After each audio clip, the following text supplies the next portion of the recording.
ជំរាបសួរពុកម៉ែបងប្អូនអស់គ្នាបាទឥឡូវយើងមកមើលមើលស្រែអស់គ្នាបងប្អូនមើលស្រែចិញ្ចឹមដោយដៃថ្មីមើលស្រែនៅខាងស្រុកជីក្រែងពុកម៉ែបងប្អូនណាមានតម្រូវការអាចទៅបានសាច់ស្អាតកូនមើលភ្ញើក៏មានមើលចិញ្ចឹមក៏មានមើលប្រឡែងតាមវាក៏មានដែរពុកម៉ែបងប្អូនមើលនេះបានមួយខែមើលនេះហើយជាសាងបាទឹកហើយជាបច្ចេកសាងបាទឹកបានហើយជាមួយ1គីឡូជាង1គីឡូ7គីឡូ8ហើ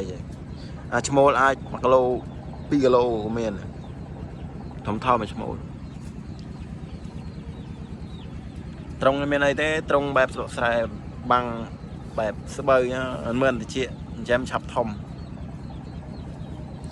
វីដេអូនេះពុកម៉ែបងប្អូនឃើញជួយ Subscribe អ្នកមួយផងពុកម៉ែបងប្អូនអរគុណពុកម៉ែបងប្អូនទុកជាមុនបាយបាយ